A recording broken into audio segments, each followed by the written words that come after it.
Hello again, fellow YouTubers. Solomon Pleasant back for another Card 5 Vanguard deck profile. Again, we got another for fun deck profile because I'm still really cheap. And this is actually a somewhat viable deck. I really think if this deck had enough work put into it, it could actually be a very big threat. So let's just get started. So this is actually my first Die Police deck I ever had. And my opinion on Die Police has always been, oh hey, it's Die Police. Okay, that's cool. Dayusha's really overpriced. I never wanted to touch Dayusha because I'm like, no, not gonna spend my money on that. Zeal is a ride chain, and I'm really not a big fan of ride chains, so then I found this deck, which I'll kind of show off everything about it, so I'm just gonna... This is my Enigman deck, I guess you could say, and it's not a standard Enigman deck, but it's a good Enigman deck, in my opinion. So, we have our starter, Warrior of Destiny Die, which is your standard Grade 3 Searcher. So you can just kind of read that. Again, standard Grade 3 Searcher.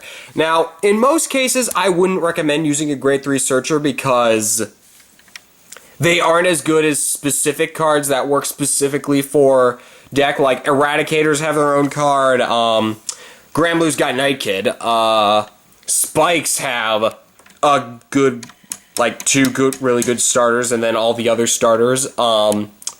Darky Regs have a good amount of their starters. I really don't see a Grade 3 Searcher being needed in a Darky Reg deck. Pale Moon, again, doesn't need one.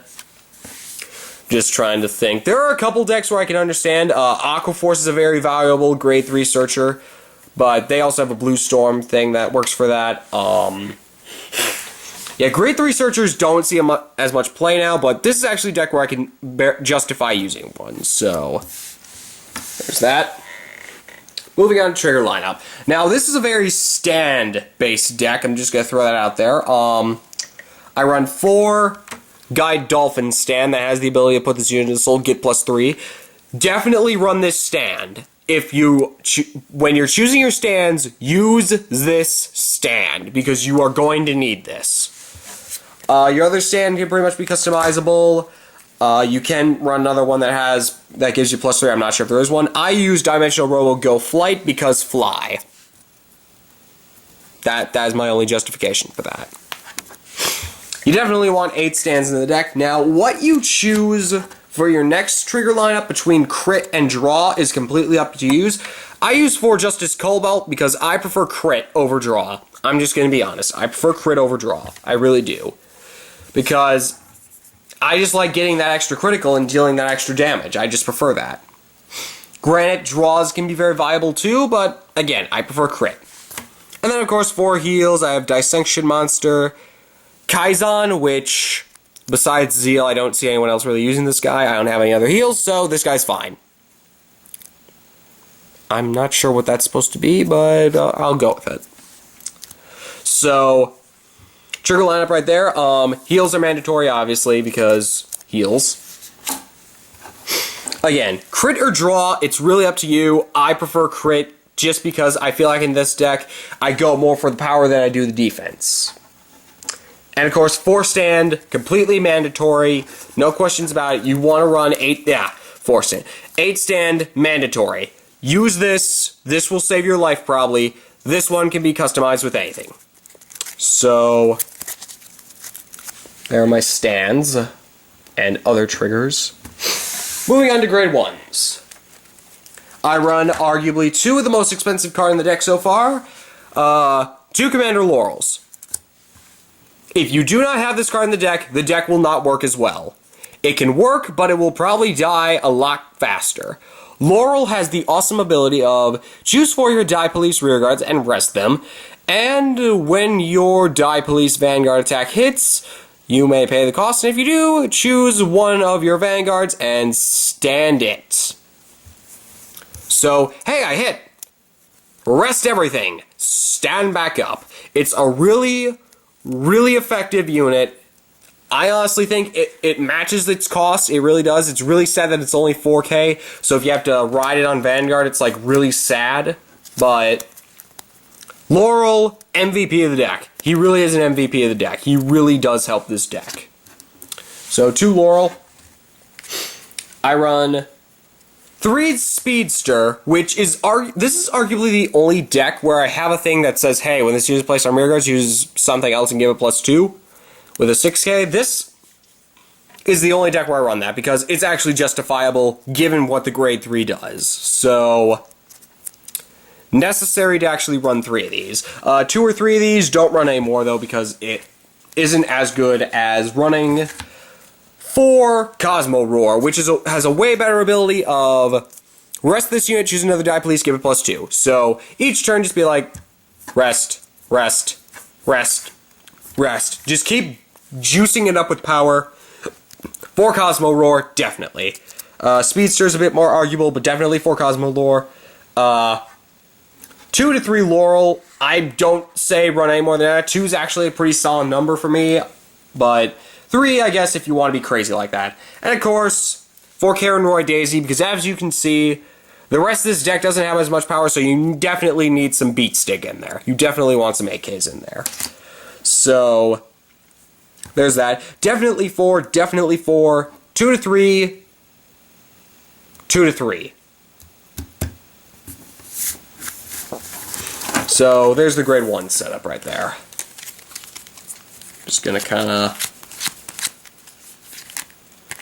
mess with that. And again, Laurel is MVP of deck. He really is. He really makes it function. He really makes it work well. Grade 2s. I run 3 Cosmo Rider, which has the same ability as its counterpart, except it's an AK. Hey, give +2 something. That's nice.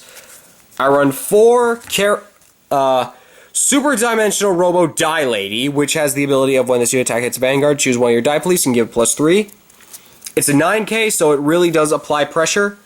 And then I run 4 of the 10k Twin Order, because again, you want some beat stick power in this deck. So as you can see, I run only 11 grade 2s and like 15 grade 3s, I think. This is the only deck where I justify that just because of how the grade 3 setup is, and just the fact that it works. This wasn't originally my deck, it was somebody else's, but I got it off him. Thanks, Monty, for that. And it works. It really works. I've thought about, like, putting in another grade 2 to, you know, make this, like, 12 instead of 11 and maybe take out a 1 or so, but, again, in this deck, it just works the way it works. It really does. There's no real rhyme or reason to it, it just does. So, also, these grade 2s definitely pick up for the power that my grade 1s have a lack of. So, there are the grade 2s. And finally, the grade 3s. Running 3 Miracle Beauty, because Miracle Beauty definitely synergizes with this deck and really makes it a more effective combo. It has the skill of during the battle phase, when this unit becomes stand, if you have a die police Vanguard, choose another of your rear guards in the same column and stand it. So, say you already attacked with like an 18k column. Use either the Vanguard's ability or get a stand trig. Hey, I stood back up. Guess who else is standing back up? It really makes it effective, it really makes the deck work. It really does apply that pressure that you may need. I run 2 of the Break Ride, or Original Savior 0. This guy applies the power that this deck sometimes doesn't have a lot of. It has the Break Ride ability of get +10 after you ride, and choose your opponent's Vanguard, and it gets -5.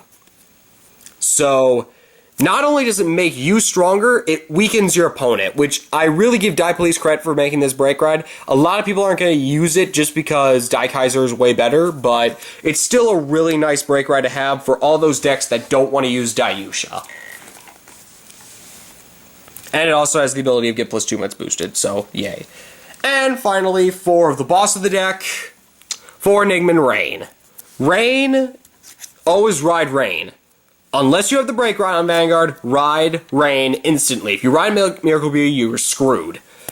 It has the ability of, on Vanguard, if this unit's power is 12,000 or greater, so say I did this guy and gave the +2 to him in Rain, or I used Cosmo Roar, or anything like that, it automatically gets the auto of, when this unit attack hits a Vanguard, choose one of your rear guards and stand it until the end of the turn.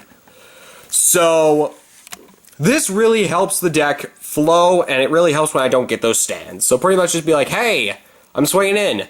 Oh, you're going to guard that? Well, okay, I still have 2 attacks. Hey, I'm swinging in. Oh, you didn't guard that. Another attack's coming in. And this deck is arguably one of those decks where it's probably better to show in a battle formation, so that's what I'm going to do right now. This right here is how you want your late game setup to be. You really want the 2 Miracle Beauties, definitely have a Cosmo Roar. Laurel is optional, but it's really nice to have them out there, and then have some really powerful units. And let's say you have these 5 cards in your hand. So you have Rain, you Break Ride. You get +10, so automatically you don't have to use Cosmo Roar's skill, but say after the Break Ride, you can pretty much just feed Enigman Rain this +2 that he needs to use his effect each turn you're on. You can pretty much just keep doing that. And you'll still have enough for Laurel, because Laurel is amazing. So, let's just say you broke road. So, what you do, actually, is you start off by attacking for your 20,000. Let's say your opponent guards. Hey, a stand trigger. That's really ineffective. Give the +5 there. There's nothing you can... That is the worst time. And the second check, hey, a crit. Give it all there. So let's just say you managed to break through that. Then, since it hit, you will use Laurel's skill. Rest it, rest it, rest it, and rest it. Why you don't rest this is because this way you can still keep power. So even if that didn't hit, you could still probably give stuff there, but let's say it did, and now your opponent's at 5 damage. Hey, I'm swinging in for 30. I hope you can guard that. Let's assume he P-guards it. Hey, I can give all the effects here. And nothing. So then you can swing in for that. Now, let's say the Break Ride's over. So let's just kind of get rid of some stuff in our hand here. You know, guard with that. You know, guard with that shenanigans. And just cause, guard with that. And then you draw. Well, that's inconvenient. Okay, so say now your opponent has like 4 cards in their hand and they're at 5 damage. How to give Rain the ability? +2. So now what you do is attack with Miracle Beauty, attack something. If your opponent's at an 11k, just go for their rear guards then, because Miracle Beauty is very nice at sniping rear guards. Then you can attack with Rain. Now, this really depends on if your opponent guards it. Since they're at 5, they're probably going to guard it, so you're probably not going to have Rain pass. So let's say they have a 21k guard, so first check, see, nothing. And the second check, again, nothing. So, now you still have that 18k. Assume they guard that, and now they've only got 1 card in their hand. Their turn rolls around, you guard. Well, darn. Say they go after a Miracle Beauty, well, no, I'm not going to have that. And then say their Vanguard hits you for some stuff, no. And then say it's your turn. So, assuming your opponent's at 5 damage and they've got like 3 cards in their hand or something, you pretty much have your ideal setup for how you're going to end the fight. Now, considering a lot of people don't want Rain hitting, it's probably best usually to attack with him first unless you absolutely know you're going to win this round. Otherwise, attack with him first and see what happens from there. And do his Twin Drive. Assume he doesn't hit. You still have 2 attacks left to do shenanigans. Always keep Laurel at stand, because usually keep Laurel at stand and wait for him to use his skill. This is really effective mostly for Mega Colony, because Mega Colony loves to screw over. Just keep this guy as a big middle finger to be like, hey, Mega Colony. No. Grant, the Break Ride kind of messes with that, but except for the Break Ride, Laurel's there to be the middle finger, and he really doesn't help much with boost, so he's pretty much there to stand there defiantly. So, there's my Enigman Rain deck profile. I think it's pretty viable. If it had P-guards and maybe some tweaks to it, it could be a really, really good deck. The only problems that people have with it are Enigman's a 10k, and that's probably the only problem they have with Enigman Rain. It's a 10k. That's their only problem with it. I still find it to be a really, really effective unit. I really like its artwork. I just really like it overall. Love the deck. Really love it. It's probably my favorite Die Police deck overall, because I have used Diusha before. I just like this better. I prefer the whole punch them repeatedly in the face until they're dead. So, that's all I got for this. So, this has been Solomon Pleasant, signing off.